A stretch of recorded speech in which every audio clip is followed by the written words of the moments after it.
పరిశీలిద్దాం ప్రియమైన దేవుని వాళ్ళ. దీన్ని బట్టి మనం పరిశీలించగలిగితే మరి చివరిగా మరొక విషయాన్ని మనం ఆలోచించాలి. ఏమండి, దైవికమైనటువంటి ఈ మంటలు మనుషుల్లో లేవు, కానీ దేవుని కోసం మండాలి, వాక్యం కోసం మండాలి, బ్రతుకుని జీవితాంతం దేవుని కోసం పరితపించాలి, ధ్యానించాలి, ఈ విధమైనటువంటి మంటలు మనలో లేవు. కానీ బైబిల్లోనే దేవుడు మనుషుల్లో ఇలాంటి మంటలు లేవంట, కానీ మరో మంట ఒకటి ఉందంట. ఏమండి, ఈ మంటలు మాత్రం ఎవరికి లేవు. ఇప్పటి వరకు విన్నటువంటి మంటలు మాత్రం ఎవరికి లేవు, కానీ మనుషుల్లో ఏ మంట ఉందో తెలుసా అండి? ఒకసారి బైబిల్లోకి వెళ్ళి చూడండి. దేవుడు చెప్పాలండి, నిజంగా మనుషుల్లో ఏ మంట ఉందో తెలుసా అండి? ఈ మంట మాత్రం అందరిలో ఉంది. ఏ మంట ఉందో తెలుసా అండి? నిజంగా దేవుడు చెప్పాలి కన్నతండి, మనలో ఏ మంట ఉందో. ఏ మంట ఉందో ఒకసారి చూడండి. మనిషికి దైవికమైనటువంటి మంటలు ఉండవు, కానీ ఇంకో రకమైన మంట ఉందంట. అది దేవుడు పసిగట్టాడంట. చూద్దాం బైబిల్లోనికి వెళ్ళి. సందర్భం ఏంటంటే, ద్రాక్ష తోట, ఒక యజమానుడికి ద్రాక్ష తోట ఉంది. ద్రాక్ష తోటలో పని చేయటానికి అతను ఒక అధికారిని ఏర్పాటు చేసుకుని, అధికారిని అడ్డా మీదకి వెళ్ళి, అంటే మనకి ఆ ఏరియాలో అడ్డాలు అంటారులేండి, అడ్డా మీదకి వెళ్ళి పనికి కొంతమందిని పట్టుకురా నాయన అని చెప్పి పంపించాడు. ఉదయాన్నే వెళ్ళాడు, ఎర్లీ మార్నింగ్ కొంతమంది బ్యాచ్ని తీసుకొచ్చి పనిలో దించాడు. మళ్ళీ తర్వాత 9 గంటలకు వెళ్ళాడు, మరొక బ్యాచ్ని తీసుకొచ్చి మళ్ళీ పనిలోకి దించాడు. మళ్ళీ 12 గంటలకు వెళ్ళాడు అడ్డా మీదకి, మళ్ళీ ఒక బ్యాచ్ని తీసుకొచ్చి మళ్ళీ పనిలో దించాడు. మళ్ళీ 3 గంటలకు వెళ్ళాడు, మళ్ళీ పాపం పని ఎక్కడ దొరక్క అక్కడక్కడ తిరుగుతున్నారు టవల్ వేసుకుని, గాంచౌకులో తిరిగినట్టుగా. ఏమండి, మళ్ళీ ఒక బ్యాచ్ దొరికింది. మొత్తానికి మళ్ళీ 3 గంటలకు పోయి మళ్ళీ బ్యాచ్ని తీసుకొచ్చి మళ్ళీ పనిలో దించాడు. మళ్ళీ 5:30కి వెళ్ళా డ్యూటీ దిగిపోవాలి. ఉదయం నుంచి 3 గంటల వరకు బ్యాచ్లు పనిలో దించుతూనే ఉన్నారు, పని చేస్తున్నారు. టైం అయిపోయింది, డ్యూటీ దిగేసారు అంతా. ఇప్పుడు డ్యూటీ దిగేసినప్పుడు ఇప్పుడు మరి ఆ యజమానుడు వాళ్ళకి కూలి ఎలా ఇవ్వాలి? ఇప్పుడు పొద్దున్నే వచ్చిన వాళ్ళకి ఏ కూలి ఇవ్వాలి, 9 గంటలకు వచ్చిన వాళ్ళకి ఏ కూలి ఇవ్వాలి, 12కి వచ్చిన వాళ్ళకి ఏ కూలి ఇవ్వాలి, 3 గంటలకు వచ్చిన వాళ్ళకి ఏ కూలి ఇవ్వాలి, ఉదయం వచ్చిన వాళ్ళు అరే మనం పొద్దున వచ్చాం మనకి ఎంత ఇస్తాడు, వీళ్ళు 3ంటికి వచ్చారా వీళ్ళకి ఎంత ఇస్తాడు, వాళ్ళేమో 9ంటికి వచ్చారు వాళ్ళకే మనకి 3 గంటలు వేరియేషన్ ఉంది, మనకు బాగానే వస్తుంది అని చెప్పేసి ఈ పనిలో ఈ డిస్కషన్ మాట్లాడుకుంటూ ఉంటున్నారు. అన్న టైం అయిపోయింది, డ్యూటీ దిగిపోయారు, తోటలోంచి బయటకు వచ్చారు. ఇప్పుడు ఒకసారి ఆ సందర్భంలోకి వెళదాం. మనకు అర్థమయ్యే భాషలో మీకు చెప్పాను. సాయంకాలం అందరికీ ఇప్పుడు సమానంగా కూలి ఇస్తాడని చెప్పేసి, మరి ఇస్తాడా, ఎలా ఇస్తాడు, మనమేమో ఎర్లీ మార్నింగ్ వచ్చేసాం అనుకున్నప్పుడు ఇప్పుడు యజమానుడు మాట్లాడతాడు. ఒకసారి బైబిల్లోనే చూడండి, మత్తయి సువార్త 20వ అధ్యాయం. మత్తయి సువార్త ఈ మంట మాత్రం మనకు ఉంటుందండి. మత్తయి సువార్త 20వ అధ్యాయం. బైబుల్ అండి నిజంగా ఎంత బాగుంటుందంటే 20వ అధ్యాయం 12వ పైనుంచి మీరు అన్ని చదువుకుంటూ వచ్చేయండి. 1వ వచనంలో పదం కనిపిస్తుంది చూడండి. ఎలానగా పరలోక రాజ్యము ఒక ఇంటి యజమానుని పోలి ఉన్నది. అతడు తన ద్రాక్ష తోట పని వారికి కూలికి పెట్టుకొనుటకు ప్రొద్దున బయలుదేరి దినమునకు 1 దేనారము చొప్పున పని వారితో ఒడబడి, అంటే ఒప్పుకొని, రోజుకి ఎంత ఇస్తానన్నాడు? పొద్దున్నే వాళ్ళకి 1 దేనారం ఇస్తాను ఆయన రండి అని చెప్పేసి అన్నాడు. రైట్. మళ్ళీ ఎన్ని గంటలకు వెళ్ళాడు? 3వ వచనం. తరువాత అతడు దాదాపు 9 గంటలకు వెళ్ళి సంత వీధిలో ఓరకు నిలుచున్నారు. ఏం పని లేదు, ఎవరు బెలవద్దు, పదాలు గమనించాలి మీరు. ఓరకు నిలబడి ఉన్నారు. వస్తే ఇంటికి వెళ్తా, లేకపోతే తెచ్చుకున్న క్యారేజ్ తీసి కాముగా ఎక్కడో కూర్చుని నేను వెళ్ళిపోదామని చూస్తున్నారు. ఓరకే ఉన్నారు. పదాలు మీరు అన్ని పరిశీలించాలి. మీరు 9 పొద్దున ఒక బ్యాచ్ని తీసుకెళ్ళాడు, దేనారం ఇస్తానని. 9 గంటలకు ఒక బ్యాచ్ని తీసుకెళ్ళాడు. తర్వాత 5వ వచనం, దాదాపు 12 గంటలకు 3 గంటలకు అతడు మరలా వెళ్ళి ఊరికే ఉన్నటువంటి వాళ్ళని అలాగే తీసుకొచ్చాడు. అదేనండి, తీసుకుని వచ్చాను. తిరిగి 6వ వచనం, తిరిగి దాదాపు 5 గంటలకు కూడా వెళ్ళాడండి బాబు, ఇంకో గంట పనికే. ఏమంటే బాగా చూడాలి. దాదాపు 5 గంటలకు వెళ్ళి మరికొందరు నిలుచుండగా చూచి, ఇక్కడ దినమంతయు మీరు ఎందుకు ఊరకనే నిల్చున్నారని వారిని అడగగా, వారు అంటున్నారు, వారు ఎవడును మమ్మను కూలికి పెట్టుకోనలేదని. అయ్యా మమ్మల్ని ఎవరికి కూలికి పిలవలేదు. మీరేమైనా పిలిస్తే చెప్పండి, అయిపోయి మీరు వచ్చినటువంటి ఆ పొలం తీసుకెళ్ళి సాయంకాలం కొనుక్కుని పోతామనంటే పిచ్చోళ్ళ రండి పద, మన ద్రాక్ష తోట ఉందిగా అని చెప్పేసి బ్యాచ్లు తీసుకుని వెళ్ళిపోయారు. 8వ వచనం, సాయంకాలం అయినప్పుడు ఆ ద్రాక్ష తోట యజమానుడు తన గృహ నిర్వాహకుని చూచి పనివారిని పిలిచి, సాయంకాలం అయిపోయింది ఇక, పనివారిని పిలిచి చివరి వచ్చిన వారు మొదలుకొని, అంటే 5 గంటలకు వచ్చిన వాళ్ళు మొదలుకొని మొదటి పొద్దున్నే వచ్చారు ఒక బ్యాచ్, పొద్దున్నే వచ్చిన వారి వరకు వారికి కూలి యాస్టీస్గా ఇవ్వమన్నాడండి, సమానంగా ఇవ్వమన్నాడు. ఇప్పుడు ఎన్ని బ్యాచ్లు ఉన్నాయండి? పొద్దున్నే ఒక బ్యాచ్ నిలబడి ఉంది, 9 గంటల బ్యాచ్ నిలబడి ఉంది, 12 గంటల బ్యాచ్ నిలబడి ఉంది, 3 గంటల బ్యాచ్ నిలబడి ఉంది, 5 గంటల బ్యాచ్ నిలబడి ఉంది. యజమానుడు కూర్చుని ఉన్నాడు. రండి బాబు. అసలు మెయిన్ తోట యజమాని ఏమంటున్నాడు? పొద్దున్నే వచ్చిన వాళ్ళు మొదలుకొని సాయంకాలం 5ంటికి వచ్చిన వాళ్ళ వరకు మాత్రం, పొద్దున్నే వచ్చిన వాళ్ళకి ఏం కూలి చెప్పావు నువ్వు? ఒక దేనారం. అదే దేనారం సాయంకాలం వచ్చిన వాళ్ళు కూడా ఇచ్చి పంపించేసి అన్నాడు. ఏళ్ళ గుడ్డులో రైలు బెరగెడుతున్నాయి. ఇప్పుడు ఏం జరుగుతుందో చూడండి. కింద వచ్చిన 9వ వచనం, దాదాపు 5 గంటలకు కూలికి కుదిరిన వారు వచ్చి ఒక్కొక్క దేనారం చొప్పున తీసుకొనిరి. అందరికి ఒక్కొక్క దేనారం దొరుకుతుంది. అందరు తీసుకుంటున్నారు, వెళ్ళిపోతున్నారు. 5 గంటలకు వచ్చిన వాళ్ళు ఎంత ఆనందపడతారండి కదా, దేనారం వచ్చిందని ఆనందపడిపోతారు. 10వ వచనం, మొదటి వారు వచ్చి, ఇప్పుడు పొద్దున్న వచ్చినాడు వచ్చాడు, రిటర్న్ నుంచి ఇస్తున్నాడు అనమాట. 10వ వచనం, మొదటి వారు వచ్చి తమకు ఎక్కువ దొరికినను కొనిరి గాని వారికి, మరి మనకి ఎక్కువ ఇస్తారేమో, వాళ్ళు పొద్దున్న వచ్చాం కదా, వాళ్ళు పొద్దున్న వచ్చారు కదండి, మరి ఎక్కువ ఇస్తారేమో అనుకొని వారికి ఒక్కొక్క దేనారము చొప్పుననే దొరికెను. వాళ్ళకు కూడా ఒక్కొక్క దేనారమే ఇచ్చాడంట. ఇప్పుడు బయటపడుతున్న విషయాలన్నీ ఏం బయటపడుతున్నాయి? 11వ వచనం, వారిది తీసుకొని దేనారం తీసుకొని ఏం చేస్తున్నారు చూడండి. తీసుకొని చివరి వచ్చిన వీరు 1 గంట మాత్రమే పని చేసినను, అంటే 5 గంటల బ్యాచ్ వచ్చారు, గంట పని చేశారు, డ్యూటీ 6ంటికి దిగిపోయారు అనమాట కదండి. 1 గంట పని చేసినను. ఇప్పుడు పదాలు బయటకు వస్తున్నాయి చూడండి. పగలంతయు కష్టపడి ఎండనక బాధనక సహించి, యజమానుడితో మాటలు ఎట్ట మాట్లాడుతున్నారు చూడండి. ఎండంతా మా మీదే వెళ్ళింది, ఎంత బాధపడ్డాము తెలుసా మేము. చూడండి, ఎండనక బాధనక సహించిన మాతో వారిని సమానము చేసితివే అని ఆ ఇంటి యజమానుని మీద సణుగుకొనిరి. ఏం చేస్తున్నారండి? సణుక్కున్నారు. ఆ ఇంటి యజమానుడు ఎవరు అనుకున్నా? పరలోకంలో దేవుడు. పిలుసుకు రావటానికి వచ్చిన ఆయన ఎవరు అనుకున్నా? యేసు ప్రభు. ఏమండి? 13వ వచనం, ఈ పదాన్ని మీరు బాగా గమనించాలి. 13, అందుకతడు వారిలో ఒకరిని చూచి, స్నేహితుడా, ఫ్రెండ్, మనమైతే బ్రో, ఏమంటే స్నేహితుడా, నేను నీకు అన్యాయము చేయలేదే. పొద్దున్నే నీకు ఎంత ఇస్తానని చెప్పాను అడ్డ మీద, మరి సాయంకాలం డ్యూటీ దిగేటప్పుడు ఎంత ఇచ్చాను నీకు? దేనారం. ఒప్పుకున్న ఒడబడి మీదే నీకు ఇచ్చాను కదా, నేనేమో నీకు అన్యాయం చేయలేదే. నీవు నా యొద్ద 1 దేనారము ఒడబడలేదా? ఒప్పుకున్నాం కదా. 14వ వచనం, నీ సొమ్ము నీవు తీసుకుని పొమ్ము, నీకు ఇస్తానన్న సొమ్ము నువ్వు తీసుకుని పొమ్ము, నీకిచ్చినట్టే కడపట వచ్చిన వీరికిచ్చుటకు నాకిష్టమైనది ఇచ్చుకున్నానయ్యా. డబ్బు నాది, నీకెందుకు? నీకన్న ఒప్పుకున్న ప్రకారం నీ దేనారు నీకు ఇచ్చా, నాకిష్టం. 15వ వచనం చూడండి, నాకిష్టము వచ్చినట్టు నా సొంత సొమ్ముతో చేయుట న్యాయం కాదా? అది నా సొమ్ము, నా సొంత సొమ్ము, నాకు ఇష్టం వచ్చినట్టు ఇచ్చుకుంటా, న్యాయం కాదా?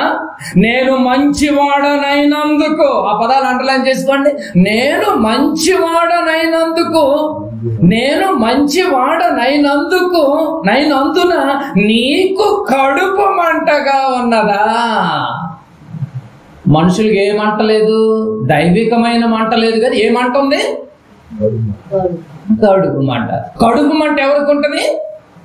ఎదుటివాడు, ఎదుటి కుటుంబం, పక్క కుటుంబం, ఎదురు కుటుంబం, వెనక కుటుంబం, ఎవరైనా దేవుని కోసము పరితపిస్తూ దేవుని కార్యక్రమాల్లో మునిగిపోయి సత్కార్యక్రమాల్లో కొనసాగుతూ ఎవరైతే దేవుని పనుల్లో ముందుకు సాగిపోతున్నారో అలాంటి వారి పట్ల లోకం ఎప్పుడు ఏమంట కలిగి ఉంటుంది?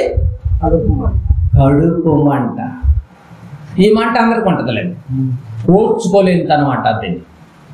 ఈర్ష్య అనమాటారు, అసూయ అంటారు దీన్ని. అంటే అతను చెయ్యడు, చేసేవాళ్ళని చేయనివాడు, ఇది మంట. అతను వెళ్ళడు, వెళ్ళేవాడిని వెళ్ళనివాడు, ఇది మంట. చూసారండి ఎంత చక్కగా మాట్లాడుతుందండి బైబిల్. ఎంత నాకు ఇష్టమైనట్టు నా సొంత సొమ్ముతో చేయటం న్యాయం కాదా? నేను మంచివాడనైనందుకు కదా, నేను మంచోడినైనందుకే కదా మీకు మంట. నేను మంచివాడనైనందుకు నీకు కడుపు మంటగా ఉన్నదా అని చెప్పాను. కడుపు మంటగా ఉన్నదా అని చెప్పాను. కడుపు మంట అనగానే అక్కడ పుట్టినోట్లు ఏముందండి? కళ్ళు నేత్రాలు పెద్ద చేసి చూస్తూ ఉంటారు. అమ్మో దాని కళ్ళు మంచిగా కూడా కదా, దాన్ని కట్టు పడకూడదు అంటారు చూసినండి అప్పుడప్పుడు. కడుపు మంటది. పచ్చగా ఉంటే ఓర్చుకోలేని తను, ఎదుగుతూ ఉంటే ఓర్చుకోలేని తను, దేవుళ్ళు ఉంటే ఓర్చుకోలేని తను, ఓర్వలేని తను అంట. దీన్ని మత్సరం అని చెప్పింది బైబిల్. మత్సర పడుతూ ఉంటారండి దీనిని. ఏమండి, నీ కూలి నీకు ఇచ్చేసాను కదా, నీకెందుకు బాధ? నేను అబద్ధం ఆడలేదే.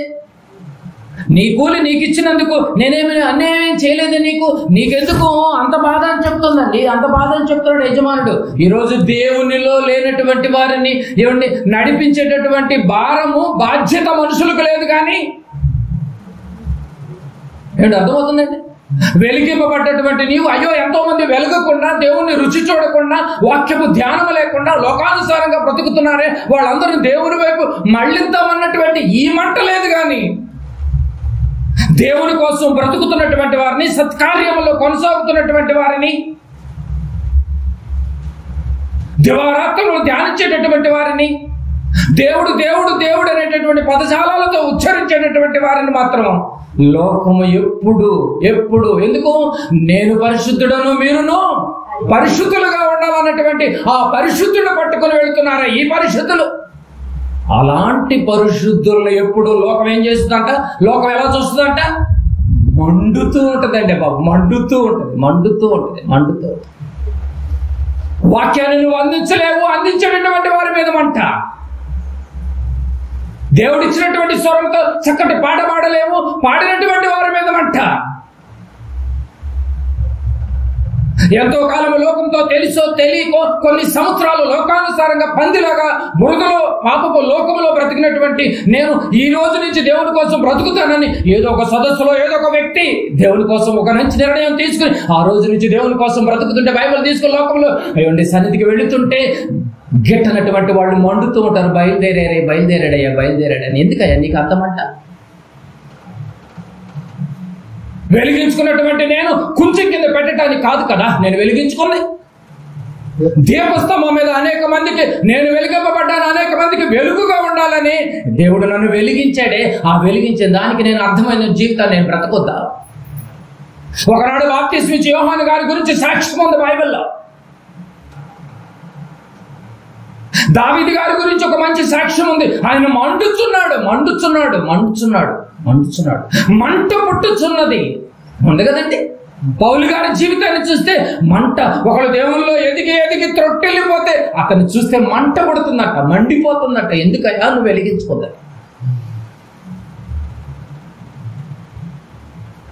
చూసారండి, దేవుల్లోనికి వచ్చినటువంటి మనము ఏడు కొద్ది రోజులు దేవుల్లో ఎదుగుతుండగా నిన్న మొన్న ఎదిగినటువంటి వాళ్ళు ఆ ఎగ్జాంపుల్ ఎందుకు చెప్పాడో తెలుసా అండి? సంఘములో, మందిరాలలో కొన్ని సంవత్సరాల నుంచి పాతుకుపోయినటువంటి వాళ్ళు ఉంటారు. నిన్న మొన్న రీసెంట్ గా దేవుని కోసం వచ్చి హృదయాన్ని కంప్లీట్ గా సరెండర్ చేసినటువంటి వాళ్ళు, అర్పితం చేసినటువంటి వాళ్ళు దేవుని కోసం పాడాలని, దేవుని కోసం 4 మాటలు దేవుని కోసం చెప్పాలని వస్తుంటే ఆ సీనియర్ అన్నటువంటి వాళ్ళు మండిపోతా ఉంటారండి బాబు. అదే ఎగ్జాంపుల్. అందరికీ ఈక్వల్ వేస్తానన్నాడు. వాని క్రియల నిమిత్తం అన్నాడు కానీ సీనియర్కి ఒక న్యాయమో జూనియర్కి ఒక న్యాయమో లేదా బైబిల్లో? అందరూ కూలోళ్లే. అదే కానీ దాని మీనింగ్, అందరూ కూలోళ్లే. దెయ్యంగాడు వారు నువ్వు కూలోడు కాదు, నువ్వు కింద ఉన్నవాడు కూలోడు, పైన ఉన్నటువంటి వాడు ఒక మెట్టు పైకి కట్టి ధర్మశాస్త్రంలో ఉన్నటువంటి ఆచారాలను ముందుకు తీసుకుని వచ్చి అది ఒక బలిపీఠం అని చెప్పేసి జనాలు భయపెట్టి మభ్యపెట్టి దూరం చేసి. ఆలోచించాలి ప్రియమైన దేవుని వారలారా. ఇలాంటి మంట నీ చుట్టూ ఉన్నటువంటి వారందరిని గురించి ఒక్కసారి నువ్వు ఆలోచించు. బాప్తిసం ఇచ్చి యోహాను గారు మండుచున్నాడు, ప్రకాశిస్తున్నాడు. మరి బాప్తిసం తీసుకున్నటువంటి నువ్వు మండుచున్నావా, ప్రకాశిస్తున్నావా? దీపమై ఉన్నావా? ఆరిపోయిందేమో నీ దీపం. ఒక్కసారి నువ్వు పరీక్షించుకో. వెలుగుగా ఉండాల్సినటువంటి నువ్వు చీకట్లో కలిసిపోయావేమో. ఒక్కసారి నువ్వు ఆలోచించు. దావీదు గారి ఆలోచన ఎలా ఉందో చూడు, యోహాను గారి ఆలోచన విధానం ఎలా ఉందో చూడండి, పౌలు గారి యొక్క ఆలోచన విధానం ఎలా ఉంది, మన ఆలోచన విధానం ఎలా ఉంది ఈరోజు. మార్పు పొందని వారు ఎంతో మంది ఉంటారు. దేవుని పిల్లలు ఎప్పుడు కూడా దైవికమైనటువంటి ఆలోచనలోనే ఉండాలి తప్ప లోకానుసారమైనటువంటి ఆలోచనలకు ఎప్పుడు మనం దూరంగానే ఉండాలి. అదే మంట, అదే మండుచున్నది అన్నాడు దావీదు గారు. అదే మండుచున్నది అన్నాడు. కొన్ని మాటలు చూద్దాం. లూకాసు వార్త 24వ అధ్యాయం. లూకాసు వార్త 24వ అధ్యాయం. లూకాసు వార్త 24వ అధ్యాయము 32వ వచనం చూడండి. లూకాసు వార్త 24వ అధ్యాయము 32వ వచనం. అప్పుడు వారు ఏమిటి ఈ మాట ఎప్పుడు రాయబడిందంటే, యేసు ప్రభుల వారు చనిపోయాడు, సమాధి చేయబడ్డాడు, తిరిగి లేపబడ్డాడు, పునరుద్ధానం చెందిన తర్వాత 40 days భూమి మీద ఉన్నప్పుడు, మళ్ళీ 40 days భూమి మీద ఉన్నప్పుడు జరుగుతున్నటువంటి సందర్భాలు ఇవి. సందర్భం ఇది 32వ వచనం. అప్పుడు వారు ఆయన త్రోవలో మనతో మాటలాడుచు లేఖనములను మనకు బోధపరచుచు ఉన్నప్పుడు మన హృదయము మనలో మండుచుండలేదా? ఏమంటే మీకు ఏమర్థమవుతుందండి? ఆయన త్రోవలో మాట్లాడుచు లేఖనములను మనకు బోధించుచున్నప్పుడు మన హృదయం మనలో మండుచుండలేదా అని ఒకరితో ఒకరు చెప్పుకున్నారంట. లేఖనాలు నిజంగా అర్థమైతే మన గుండె కూడా ఇలాగా మండుద్దండి బాబు. అర్థం కాని వాళ్ళకి అసలు ఎప్పుడు మండదు. అర్థం కాని వాళ్ళు ఎప్పుడు ఆరిపోయే ఉంటుంది, అంతే కదండి. మండుచూ ఉండాలి. ప్రభు పునరుద్ధానం చెందిన తర్వాత సుమారు 500 మందికి తాను కనపరుచుకున్నాడు. శిష్యులు 12 మందే కాదు, సుమారుగా 500 మందికి కనపరుచుకున్నాడు పునరుద్ధానం చెందిన తర్వాత. ఆ 500 మందిలో ఇక వీళ్ళిద్దరు వీధిలో నడుచుకుంటూ వెళుతున్నప్పుడు ప్రభులు వారు వాళ్ళతో మాట్లాడుతున్నాడు. ఏమని మాట్లాడుతున్నాడు? 32 మళ్ళీ చూడండి. అప్పుడు వారు ఆయన త్రోవలో మనతో మాట్లాడచ్చు. ఏం మాట్లాడారంటే ప్రభులు వారు వాళ్ళతో లేఖనములను మనకు బోధపరుచుచున్నప్పుడు. బైబిల్ చెప్పాడు, వాక్యం చెప్పాడు. లేఖనం అంటే వాక్యాన్ని డిస్కస్ చేశాడంట. మాట్లాడుచున్నప్పుడు మన హృదయము మనలో మండుచుండలేదా? ఆ వాక్యం ఏంటంటేనంట మంట పుట్టిందంటండి, వాళ్ళకు కూడా మండిందంట. ఎన్నిసార్లు విన్నందుకు త్రోవలో? ఒక్కసారి విన్నందుకే. మరి మనం ఎన్ని సంవత్సరాల నుంచి వింటున్నామండి? మేము వచ్చేది క్రిస్మస్కి ఒకసారి కదండి అని చెప్పి ఇలా తప్పించుకోకండి. ప్రతి ఆదివారం వింటున్నాం. అది సరిపోదని చెప్పేసి టీవీలు, అది సరిపోదని చెప్పి యూట్యూబ్లు, అది సరిపోదని చెప్పి మీటింగులు. మరి వాళ్ళు ఒక్కసారి విన్నందుకే లేఖనాన్ని వివరించి యేసు ప్రభుల వారు పునరుద్ధానం చెందిన తర్వాత ఒక్కసారి చెప్పినందుకే వాళ్ళు ఎలా అయిపోయారంట? మండుచుండలేదా?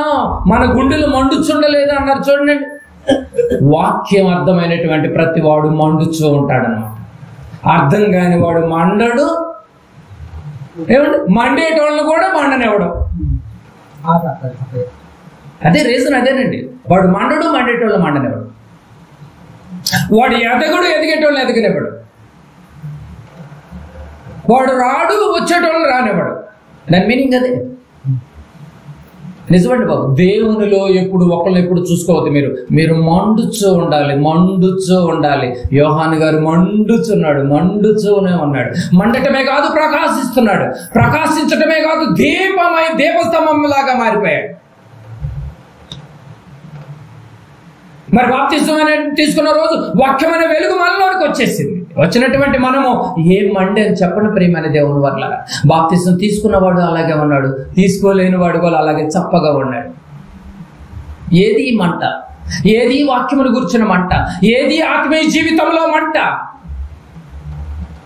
మందిరానికి వెళ్ళాలనుకున్నప్పుడు సంతోషం అనే మంట, విని దానికోసం బ్రతకట్లేదు అనుకున్నప్పుడు కన్నీరు కారుస్తున్నాడు ఏరులై.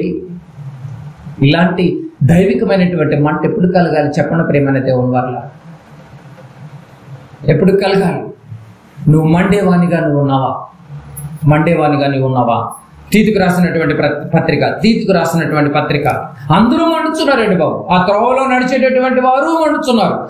దావీదు గారు మండుచునే ఉన్నాడు, పౌలు గారు మండుచునే ఉన్నాడు, యోహాను గారు కూడా మండుచున్నాడు. అందరి గురించి అందరూ సాక్ష్యాలుగా బైబిల్లో లిఖితం చేయబడ్డాయి. మన గురించినటువంటి సాక్ష్యాలు ఏది? ఆ మంట ఏది? నీ కుటుంబాన్ని గురించినటువంటి మంట, నీ భర్తను గురించినటువంటి మంట, నీ భార్యను గురించినటువంటి మంట, నీ బిడ్డల గురించినటువంటి మంట, ఎలాగైనా నేను దేవుల్లో బిడ్డలు పెంచాలనే మంట. తీతుకు రాసినటువంటి పత్రిక 1వ అధ్యాయం 16వ వచనం. ఏ మంట ఒకవేళ నువ్వు లేకుండా ఉంటే, దేవుడు కూడా చక్కటి మాట రాయబడిందో చూడండి.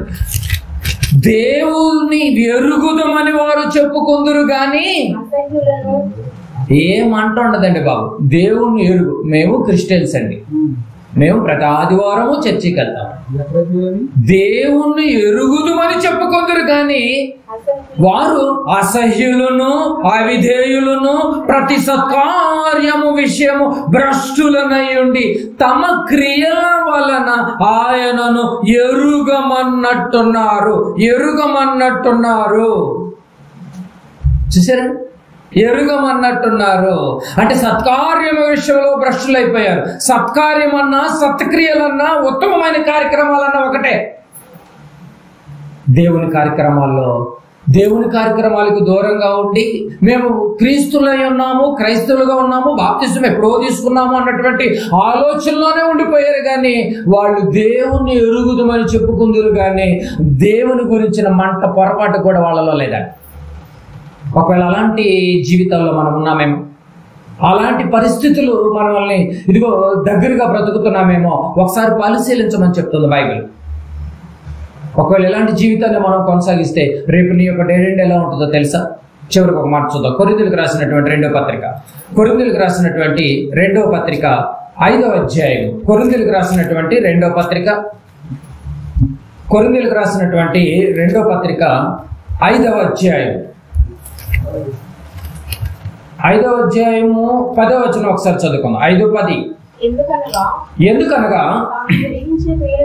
ఎందుకనగా తాను జరిగించిన క్రియల చొప్పున అవి మంచివైనను సరే చెడ్డవైనను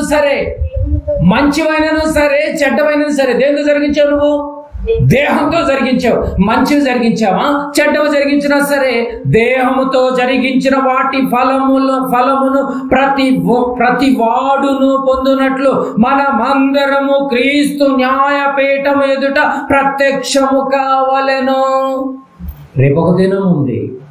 ఈ దేహంలో నుంచి వదిలిపోయే దినం, ఆత్మ బయటకు వచ్చే దినం ఒకటి ఉంది. ఆ దినము రోజు క్రీస్తు న్యాయపీఠం ఎదుట నిన్ను నిలబెడితే అది మంచి బయటికి తీయండి, చెడ్డమైన బయటికి తీయండి అంటే ప్రతిఫలాన్ని పొందే రోజు ఒకటి ఉంది. ఆ రోజు నువ్వేం చేస్తావు? న్యాయపీఠం ఒకటి ఉంది, న్యాయాలు అన్యాయాలు తీర్పు దినం ఒకటి ఉంది కదా. అది ఈ వాక్యం ద్వారానే తీర్పు జరుగుతుంది. ఆ విషయం తెలుసుకోలేదు దేవుని బిడ్డలారా, ఒక్కసారి మీరు పరిశీలించండి. తాను జరిగించిన క్రియలు చొప్పున అది మంచివైనను చెడ్డవైనను సరే దేహంతో జరిగిన ప్రతి క్రియలను ఏం చేసావు నువ్వు భూమి మీద అంటే ఏం చేసావని చెప్తారండి. ఏం మండలేదండి. మండనోడు దేవునికి ఎందుకు? అంతే కదండి. మండుతూ ఉండాలండి దేవుని కోసం ఎప్పుడు పరితపిస్తూ ఉండాలి. దేవుని దగ్గరికి దేవుని దగ్గర చెప్పుకోవటానికి ఏదో ఒకటి ఉండాలి కదండి. యోహాను గారు నువ్వు ఎలా మండేవంటే చెప్పుకోవటానికి కారణాలు ఉన్నాయి. దావీదు గారు నువ్వు ఎలా మండొచ్చావంటే చెప్పుకోవడానికి రీజన్స్ ఉన్నాయి. పౌలు గారు నువ్వు ఎలా మండేవంటే చెప్పుకోవడానికి రీజన్స్ ఉన్నాయి. ఏంటి, పునరుద్ధానం చెందిన తర్వాత దారిలో నడుస్తూ ఉన్నటువంటి వారిద్దరు వ్యక్తులు మాట్లాడుతుండగా వాళ్ళకు కూడా రీజన్ ఉన్నాయి. అమ్మో, మీ మాటలు ఒక్కసారి విన్నందుకే మేము మండిపోయామే. కొన్ని సంవత్సరాల నుంచి నువ్వు వింటూనే ఉన్నావు కదా నా మాటల్ని. నా మాటలు విలువైన మాటలు, పరలోకానికి తీసుకెళ్లేటటువంటి మాటలు, ఏమిటి, చనిపోయిన తర్వాత తిరిగి లేపేటటువంటి మాటలు, ఆత్మను రక్షించేటటువంటి మాటలు. ఒకవేళ నువ్వు ఇంకా విని కూడా త్రొట్టిల్లి వెలిగించబడ్డటువంటి నువ్వు ఒకవేళ మంచం కిందకి కుంచెం కింద పెట్టేటటువంటి పరిస్థితిలో నీ దీపంగా నువ్వు ఉన్నావేమో. అందుకే చెప్పాడండి మత్తయి సువార్తలో, నువ్వు వెలిగించే దీపంగా ఉండాలి, ప్రకాశించే దీపంగా ఉండాలి, ప్రకాశింపజే దీపంగా ఉండాలి. అలా ఉన్నామంటారు. ఒకసారి పరిశీలించండి. యేసుప్రభుల వారు 33 సంవత్సరాలు తన జీవిత కాలంలో నిజంగా పరితపించాడండి. తండ్రి తండ్రి తండ్రి తండ్రి తండ్రి తండ్రి అన్న మాట తప్ప ఇంకేం మాట ఉండదు. స్వార్థలన్నీ మీరు పరిశీలించారు.